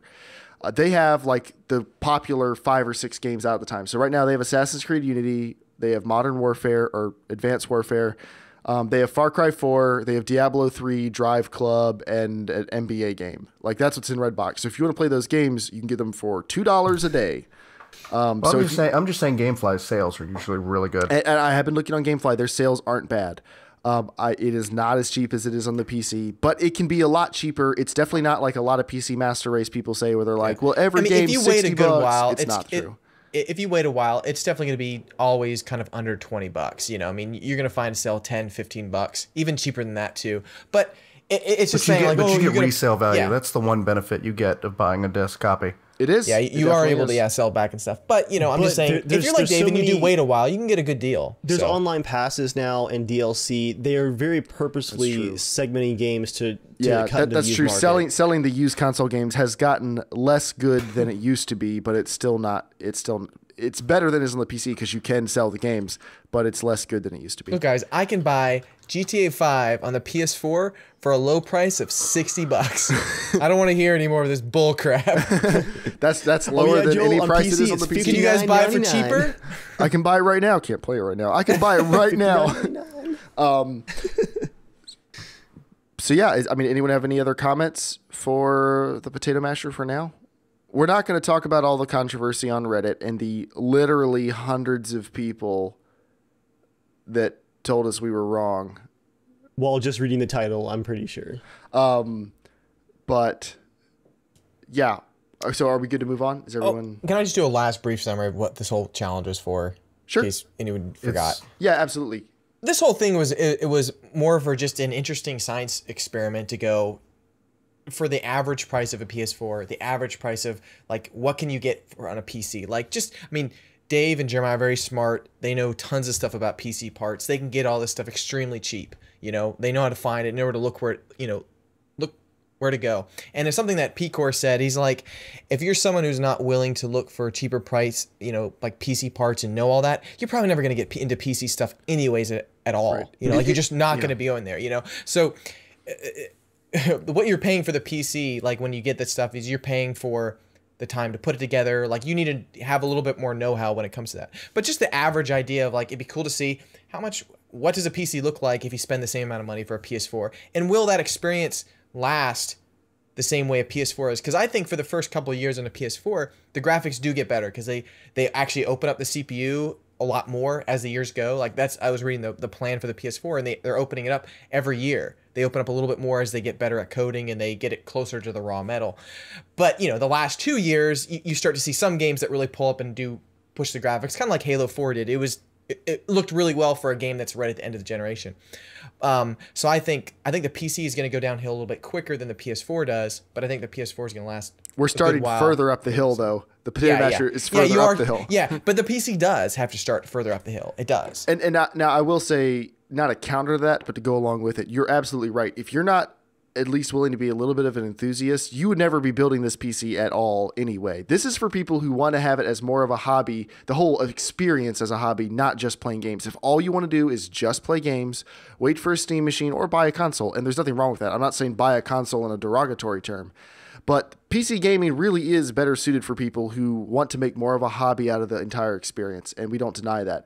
But I'm not going to talk about most of the controversies that happened on Reddit from people, but I will address this one because literally hundreds of people said this, and it is 100% false. They said a variation of, you guys cheated, weren't totally objective, weren't honest, took shortcuts, et cetera, et cetera, et cetera, with your parts list. No one else could get those parts. Not like we're so amazing, but like the average Joe, there's no way you could get those parts. People were like being very flippant, like, all right, build me a parts list right now. Like, build me a shopping cart I can check out that runs like that for that money. You can't do it. So in 3 minutes, just because I got pissed one night, I went on PC Part Picker and put together a list with a dual core that is on the Anantech CPU bench stuff, is the closest comparison in all performance to our i5-750. Even though it's only a dual core, each core is a lot faster because it's a lot newer. It's the Intel G3258, I think is the name. But I got one of those, a comparable motherboard, a cheap case with power supply. The one thing I cheaped out on is I had to pick a generic power supply because there wasn't one on sale. There was a great one at the moment. But the very next day, I saw this EVGA that we got on sale again. So if you waited like a day, you'd have it. Oh, no, a whole day. Memory dropped in price. So it had a 320 gig hard drive, 4 gigs of brand new memory, everything brand spanking new. With mouse and keyboard, it came out to $340 something. So the average Joe can go on PC Part Picker and have a shopping cart ready to go in 5 to 10 minutes easily. That is within 10% of the performance for within 10% of the money. So anyone can do this. Yes, Dave and I got good deals and stuff, because why do a challenge if you're not going to like try to do a good job? It wouldn't. Yeah, exactly. We'd be doing a disservice with your money and our time if we wanted to invest in this project for the next 4 or 5 years and we didn't try to get every last inch of performance out of it that we could, because that's what Sony and Microsoft were doing. I guarantee you, if they could get 10% more like clock speed out of one of their consoles and maintain stability, they would do it. Obviously, they want it to be as powerful as possible. So we didn't do anything that they didn't do. And we didn't do anything you couldn't do. And that's pretty much the entire point. Yeah, I think you actually lead right into my only observation, which is kind of a branch out from this. And it's just, I was a little surprised by the results. Not a whole lot, but it definitely impressed me, especially with the 4K and Dark Souls, just because I figured stuff like memory bandwidth on that card just wouldn't be able to handle 4K. So it definitely impressed me. And it comes back to the PC. Sure, you can do these ridiculous low-end builds, but it is still an enthusiast platform, and with just a little bit more time and money, if we bump this build to $500, I mean, someone who's gonna be buying a $400 console, just save up for a bit longer. You can do some. Anyone who bought an Xbox One at launch. You can very quickly get into some ridiculous quality games with just a bit more budget. So we've kind of set the bar, like, hey, here's what you can do. I don't think I would give this build to a lot of people as like, this is what you want. But man, if we can do this, imagine what you guys can do with just a bit more. And we are excited about this. At least Dave and I are. James doesn't care. I hear Joel's. You said that. I hear Joel's text tone. That wasn't me. That was me. That was me. That was my phone vibrating. Oh, wait, it was train going by. Yeah. I'm sorry, Use man. the console user. Wait, so Joel, what were you looking at in your lap then? What am I looking at? Oh, I'm not looking at my lap. I was just. You were. What are you looking at? You were though, Joel. That's the thing. No, I was. Yeah. I've been actually working on Norman during I think this Debbie had whole a time. theory. I hate you so much. Why Debbie's thinking about that, I don't know. I'm glad you're here, Joel. I'm glad you're here. I'm glad we're friends. I'm sorry we fight so much. I'm going to give you 2 hugs next time I'm in town. Thanks for filling the 4th window. James, thank you for being here at least for 75% of the podcast tonight, even if you kept getting up to leave. Well, you know, the whole being a papa thing isn't just a look. It's not just a look, it's a lifestyle. And for anyone who's really weirded out, James has actual kids. He's a good father. I've met them. They're cool. Well, I said being a papa isn't just a look. That's just weird enough. They call me Big Papa. Yeah. it's now time for the news. News time. Dave, is this first news item yours? This is in fact mine. How many of you guys are familiar with the huge ARMA 3 mod that we have not played because we are too busy making and playing real ARMA missions? How everyone should play hardcore them. ARMA. The way we play the sandbox game is superior. This mod is basically why ARMA 3 remains so high on the Steam top sellers list. Like, what is it right now?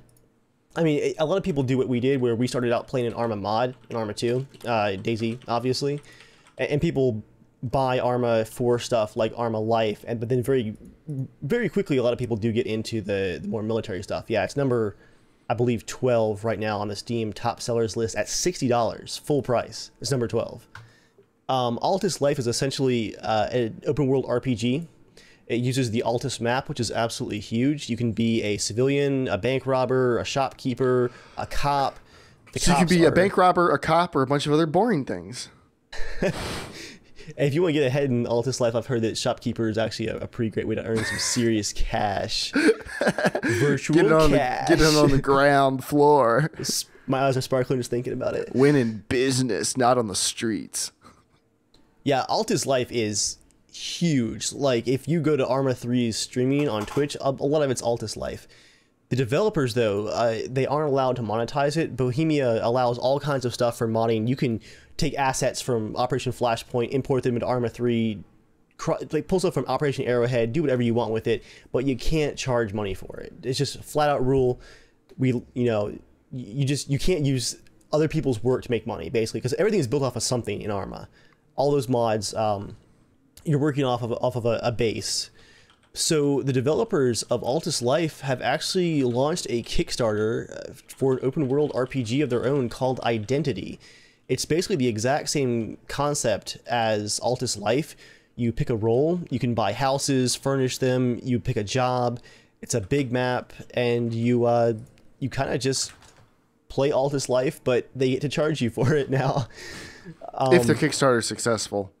Yeah, it's gotten $30,000 out of a very low goal, in my opinion, $150,000 for an open world RPG. That's very obviously just a initial project goal. They're going to have to get funding from somewhere else if they want to meet even a fraction of what they want to do.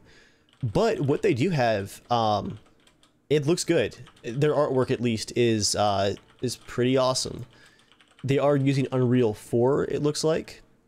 So I'm not sure how the large terrain is going to work. I think there will be some limitations there for the terrain size. It's not going to be Altis sized, but if nothing else, it does look really good. And so I'm actually intrigued. I don't think I'm going to back it at this point because I haven't actually played Altis Life yet.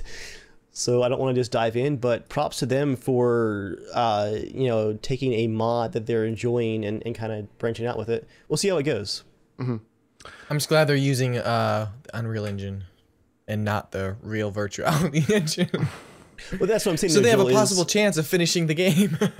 And it might, and the Unreal Engine tends to run pretty well. So it does. But like I said, though, what's going to hurt them is I don't think they're going to get anywhere close to the size of Altis. Yeah, I watched the Kickstarter, and I hope the best for them, but I expect nothing will happen. Like, they're not going to get that money. Joel hopes for the best, expects the worst. Yeah. We'll see. I'm not even like a pessimism, pessimism, whatever. I'm not even a pessimist. You are a pessimism, Joel. You are a pessimism. But yeah, props to the artists for their assets, at least. Good stuff. And now, Battlefield Hardline. What's going on with that? I said this to Jeremiah a few days ago just because they're starting a week-to-week blog on the, road to the launch of the next Battlefield Hardline beta. There is going to be a second beta because the game has basically been totally revamped on the multiplayer front. But I'm just really liking, of course, it's a PR page, but I'm liking how they're phrasing things. They're definitely being open with a delay in Hardline, and how they're just discussing the delays and the development challenges reminds me a lot of what CD Projekt Red has been saying about Witcher 3, is that we want to deliver a product that works, a premium product that works. We want the game to be as good as it can be, and at least conceptually they've put their money where their mouth is. And I mean, what was the Hardline delay from October to March? That's a 5-month delay. They missed the Christmas season too. That's pretty intense. That's some dedication. I'll put the link here in chat for you guys. That wow, that's a super awkward link. That Twitter social link. Bitly, Dave. Bitly. I ain't got time for that. No, it's actually interesting. Why doesn't Twitch automatically do that? Twitter does it. Yeah. TweetDeck does it. YouTube does it. Come on, Twitch, Amazon, get your act together. Use all those unsold Fire phones. Use them for link shorteners. What they're basically announcing here in the blog is not only that they're wanting to be more open about the challenges in development and what's coming up, but every week they're going to have a blog post talking about here's a challenge that we delayed the game for and here's how we solved it. So we're going to see some behind the scenes stuff, hopefully, as we approach the second beta. Come on, Hardline, please be good. You have so much to make up for. All right. We already did the Witcher 3 system requirements one. Joel is not even pretending like he's doing the time codes anymore. Guys, you're just not getting time codes. I put the first time code for the Creative's ARMA at 1 hour and 16 minutes. Or 1 minute 16, which is how you wrote it. Oh, whoops, sorry, yeah. Whatever. What do you mean, whatever? That's... Joel the filmmaker. Look, man, if you want to get off and go work on Norman, just go do it. If you're going to stare away from the screen at your phone the entire time. No, look. I'm dealing with composer stuff with Norman. Oh, that's right. I'm sorry. I don't have a real life either. This is all I have going on right now is the podcast. This is all I have to live for. I don't have a family. I don't have a career. No, I'm just saying when he's asking me questions, I have to answer now. He's on you know what you can do with that friendly dick? You know what you can do with that friendly dick? I was going to say... Was I going to add something in that segment earlier? Well, did you need me? Do you know what that segment's called? You just called it that segment. Do you know what we're talking about? Battlefield Hardline. I was actually listening. I was actually going to comment on it. But then you didn't. Comment. Run away. Go ahead. I was trying to finish an answer to my brother who is getting new mics for Norman to help us record some music. Gotcha. Yeah. Nice. And is he in the store right now? Does anyone want an Audio Technica 3500? It's the same mic Dave has. Anyone want one of those for cheap? Can I have your USB cable? See, I had to Loctite mine to keep it from falling out constantly. Dude, how much are USB cables? Spend $3, Dave. No, just James, wait for my 90 seconds and all will be revealed about Dave. All will be revealed. Dave's calling his lawyer. Remember that retainer we talked about? Dave's grabbing his go bag. You know, Battlefield I'm actually quite excited about Battlefield Hardline. Did you say you're hard about it? I'm sorry. Quit being a dick about things. Why are you so engaged right now, Joel? We have his attention. His attention. You could say he's standing at attention for this news item. No, that was my joke. I was lengthening it. Okay. There you go. Nice. I'm sorry, you guys. This has been a very technical podcast. I'm sorry for anyone with good taste who's made it this far into the podcast. Not because of what Joel's saying, but because of what we're all saying. Also for Joel. All right, wild I'm card. sorry, the people with good taste watch the podcast. Okay, some of them. The one question I had about this 11-week blog series, is it actually a blog per week for 11 weeks till it gets released? Or is it a full 11 weeks that they recorded kind of stuff to show what have they been doing in 11 weeks? It's a new blog every week with a new topic on the challenge. I kind of figured that. It's kind of what I guess Halo 4 did when they came out, 6 months before. It was a video and all that kind of stuff. But no, I'm excited. I'm glad they spent a lot of time on it. The single player actually looks like a lot of fun. Although I am a little scared about playing it because I played Battlefield 4 and I enjoyed the single player. When I'm not playing multiplayer with everyone else or doing something else, it's fun to have some game I can just jump in and play single player. But I lost a save file twice on a PS4 and my PC, and it just puts you all back at the start. So I was like, screw it, I'm not gonna play. It wasn't that amazing to want to play through 2.5 hours to get back to where I was. Right. So when was the last time we had a? Sorry, go ahead, Joel. Anyways, I just hope they don't have that same problem. Oh yeah. When was the last time we had a single player game about cops? To me, that's just an interesting take. You have non-lethal options and whatnot. I can't think of. I mean, if Rainbow Six counts, kinda. Yeah. Okay. The SWAT games. Those games were so good. Yeah. The beanbags and the tasers and whatnot. The ball pit. Virtual Cop. Is that a game? Yeah. Was that a game when you were a kid? Did you play it on the 1-button controller? I got a lot of use out of that one button. Oh no! I've gone too far. I've gone too far. I'll be right back. He is Papa James. He looks I'm so gonna pull disappointed Joel in me. here. Oh no! If he just left his video going, I wouldn't have to redo the overlay for this couple minutes of the podcast. I hate you. All right, James, go ahead. Nah, nothing. That was it. Okay, thanks. Can you sing us a song, James? Nah, I'm still working to get my voice back. Okay, so I was hoping Dave was going to be here for this news item, but since he isn't, Joel and James, what do you think is the best-selling game of all time?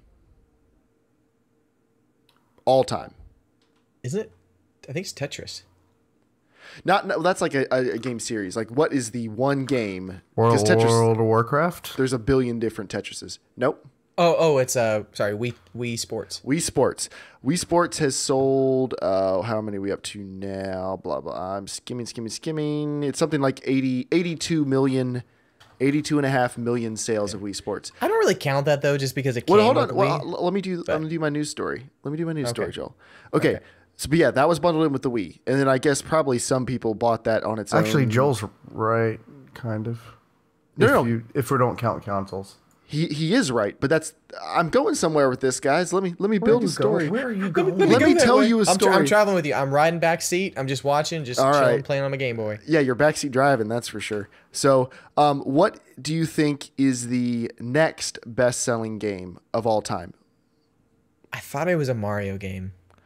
Super Mario Brothers has sold 40 point something million, but that was bundled in with the NES. The next best-selling game is 50 something million is Minecraft with Man. I can't find the exact number. I had it in front of me. But Minecraft is somewhere in the 50 millions. Dave, we're talking about the best-selling games of all time, just to catch you up. Gotcha. Wii Sports has sold 82.5 million copies, but most of those were bundled in with Wii's. Super Mario Brothers sold 40-something million copies, but that was bundled in with NES. Minecraft has sold somewhere in the 50 million, but Minecraft is available on phones, on tablets, on every console that's pretty much ever been made in the last 6 years. Minecraft is available on everything. So ignoring games that are available on non-traditional gaming platforms, ignoring games that are bundled in with the consoles, what do you think is the best-selling game of all time that's you had to buy it? People might bundle it in at some point, but it didn't come standard as a bundle. There were no special deals on it. You just had to go out and buy it. What do you think is the best-selling game of all time? And this is not a trick question. It's not World of Warcraft, James. Could we get a hint for PC or console? I'm guessing console. It's a console and PC game. It is? Man. Yeah, but let's see if I give you a hint, it's going to give it away. But of course, I mean, it's not Minecraft. I don't need to drag this out too long. It's not on the PC yet. It's not on the PC yet? Yes, but it is a PC game, but it's not out on the PC yet. But Come on, man. It's right in front of you. But it's on console right now. Yes. Don't think of the obvious. What's the obvious one? GTA? Yep. Grand Theft Auto 5. Really? Yep. Is up to 43.5 million units sold on the Xbox 360, PlayStation 3, PlayStation 4, and Xbox One.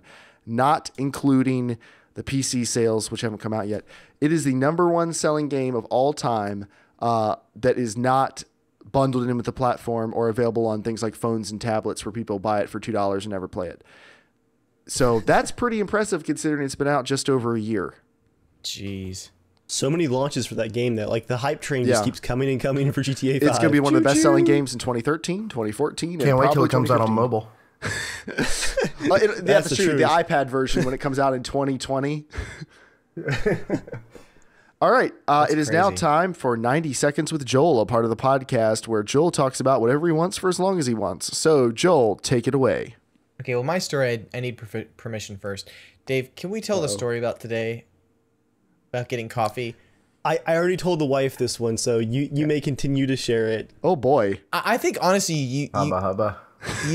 you will tell it better, but it like it took me a second to kind of get it, and I was like, oh wait, and then I just laughed. I couldn't stop laughing. I was paying for my drink as I'm laughing, and the guy's like, "Would you like our seat?" And I'm like, "Ah, no." You want me to tell Joel? It was okay. So we're going to grab a coffee. Where we I guess were, not. and Dave's right behind me, and I start hearing them laughing, and I was like, "What's going on?" And Picor's like, "I just heard Dave say, but I'm gonna have to break $1." The coffee was like $4.25 or $4.50 or something like that. Okay, here, Joel, you need to have this set up. Okay, so our pipes froze last night, so this morning I had no coffee. We know how so cheap you are. I had a crappy morning. Oh, I didn't have my wait, coffee. backstory. If Dave doesn't have coffee, Dave doesn't have life as far as everything else is concerned. I got to work. Picor was already there. I'm like, Picor, have you had coffee yet? He's like, yeah. I'm like, you want to go with me to get coffee? And he's like, yeah. Yeah, they came over to me and they were just kind of like, we're going right now. I was like, all right. We're standing in line. Come with us if you want to caffeinate. I was going through the cash in my wallet. I had like some dollars and stuff from Christmas, gift cards and whatnot. Well, like the cards and stuff that you get. We're sitting in line looking at the stupid, ridiculous coffee prices. I always make my own coffee because I hate buying coffee out. It's just like I can buy lunch for the price of a cup of coffee. But I'm looking at my wallet. I had all these ones, and the coffee was this weird price, like $3.50 or $4.50 or something like that. I was like, oh man, I'm gonna have to break a one. And then I look up, and Picor's just like staring at me like this. I'm like, man, did I say that out loud? And then Picor just lost it. What I was really meaning was not like, oh no, I have to break a one. It's that I hate carrying change around. It just didn't sound right. Dave, I would love for you to just speak your thoughts all day for one day. Speak my thoughts. Just speak your thoughts out, no matter what they are. Just all day. I would love to hear that. It's a lot of stuff like that, actually. It'd probably be a lot of swearing too. Man, Got a lot of repressed swearing. Yeah. Gas is $2 a gallon? Ah. You son of a... This place isn't open carry. Yeah. Oh no! Don't get me started on the last time I was in town. The lunch trip. I was there.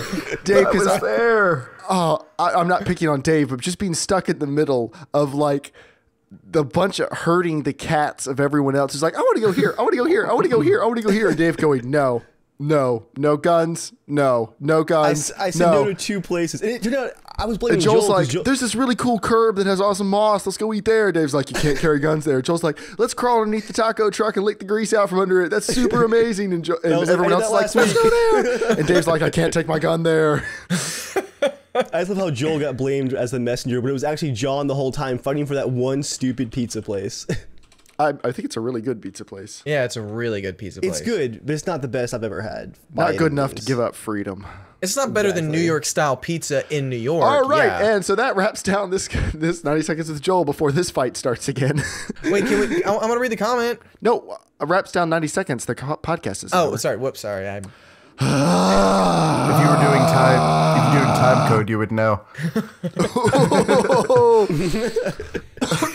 He's starting to type right now. Busted. I love that look he gives us. All right, it's now time for the comment of the week, where Dave collects them and Joel reads them. Now, we're going to do a special casual conversation where we read through the dumbest, maybe 10% of the comments we got on Reddit, because some of them on the Potato Masher videos, there were some, I think Dave's exact quote was, some of these people were dropped on their heads as children. There are some people where like the amount of stupidity in their questions and comments was mind-blowing. Like, they know English, they can type, they have a computer, and that's basically it. Like, I guarantee you both legs are in one pants leg, like, while they're typing this. All right, so anyway, it's time for comment of the week. Dave, take it away. So this comment of the week comes from a very old Total War episode, like 2 years old now. And I'm going to have Joel get into character and read it for me as usual. Now, Joel, can you try and read those spelling and grammar errors as he wrote them? Wait, what's his motivation? I retyped it. I Give him retyped motivation. it so I could. Yeah. Who is he? What's his character? No, It's a Total War episode, so it's a homeschooler who has learned most of his history does not from talk like a VHS tapes. homeschooler. Oh, he doesn't? Okay. Oh, No. I don't know. It could be. Okay, I got a Joel's video. like, I'm homeschooled and I know how I talk, so it's Joel's like, possible. I'm real dirty. I got a video from this poor little kid. Joel had a Friendly little Dick parrot on his homeschooler. shoulder. No joke. He looked like he was in a Harry Potter cupboard, right, where his little computer is, and he had a little parrot on his shoulder. The kid had to have been like maybe 9 or 10. That's it, right? And he just looks at the camera and he's like, I was doing a stupid review about a MacBook and saying how I didn't like it and that it was a white MacBook and I wanted to have white headphones and it had black headphones and didn't match.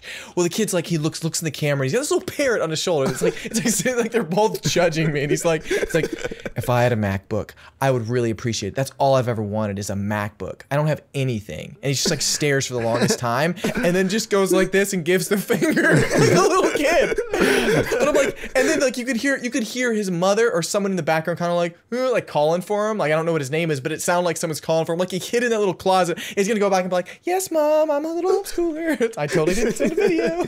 Joel, you got a video. Wait, so what point did he admit that he was homeschooled? He just like the way he wrote back message and forth. He just really sounded like it. Like he was just really beggy, but just the whole situation reminded me of like, yeah, of your own experience being stuck in the. So comment. What just happened? My ears. What was that? What just happened? Aren't you stone cold badass? What's going on? What was that? Look. I forgot I put Dean over there, so because I moved him out of the shot. Anyone who's an audio version, Dean Winchester has made another appearance. Joel looked to the side. Looked to the side, saw Dean, and freaked out. Well, you try putting a cardboard cutout in your house. I won't, because I'm not a weirdo. I'm doing it for Norman purposes, because I'm making a Norman cutout. Does it have to be behind you the whole time? Well, I put it. I'm cuddling with it for Norman purposes. It's in my bed for Norman purposes. I'm almost done, Dean. I'm almost done. Help me get through it. All right, so comment of the week. Come on, Joel. Oh, Joel, yeah. the podcast Okay. is almost done. Come on. All I'm right. so hungry. Bring I it haven't home. had dinner yet. God. It's all your fault, Joel. That's your fault for not eating dinner till 10 p.m., Dave. All right. Yeah, drink your sparkling water. Here, what are you drinking? Well, on Pure the Spanish garbage. side is agua con gas. Con gas. Gas. That's what it is. Water and gas. On the English side, it's sparkling water. So it probably means water with bubbles. in So Spanish. it's strawberry dragon fruit, but in Spanish it's fresa. I don't know how to why. It's just why fruta del dragon. How many times am I going to intro comment of the week? What is going? It's like a conspiracy. Joel's just decided it's like, what's it called? He's got the floor. He has the floor on the Senate. He's just going to stonewall me. Okay, all right, I'm doing it. All right. You have your character, Joel? Do you have your character for the Total War comment? You effing dumbass. Why would you trade one of your best rest-soothing stations away to the Brits who are just going to use it against you? That's how you say it if you spell it like crap. I think it should have been angrier, but I appreciate the effort. There was a lot more swearing. I think it needs to be angrier. Well, see, if you want swearing, I need to go full out. But Don't worry, Joel. Joel, when we get, I want you in on the casual conversation where we read the Reddit comments, because like you can be as angry as you want, because some of these people were. But yeah, it's gonna be good. So if you're a Patreon subscriber, look out for that Patreon perk coming soon, or Patreon supporter. But anyway, that's the end of the podcast, guys. If you want to support us on Patreon and support more cool projects like the Potato Masher, or if you want to get videos where we read off a bunch of profane Reddit comments, you can go to patreon.com/casualshenanigansgaming. You can follow us online at casualshenaniga, at Germ Gaming, at Evil Viking. You can find us on YouTube. You can subscribe to us in iTunes. You can rate us in iTunes. You can write into the show at casualshenanigans@gmail.com with your mail and comments, and we will read them on air if we feel like it. There weren't any this week, but keep sending them in. That's why we didn't read any, so in case anyone's thinking we just skipped that section, we did not. But thank you to everyone for coming out. James, thank you for telling us how much you didn't care and for being condescending all evening. I appreciate it. Joel, thank you for not just paying returning attention. the favor. Oh. I pay attention to you. We're friends. I thought. Betrayal. Joel, thank you for pretending to come out and work on Norman with us. I really appreciate that. Dave, thank you for being a valued member of the podcast. Iceman, to answer your question. I just nodded a lot. We're not streaming any games after this because we are practicing for a special ARMA mission that is coming very soon, guys. It may be played publicly, but it's definitely going to be played privately and recorded, and it's going to be really awesome. You guys are not going to want to miss that when it hits our YouTube channels. I've spent roughly 80 hours, if not more, on this mission since early December. Nice. Fantastic. I don't know if sure, nice. And you still put out videos, so kudos to you. Shame on me.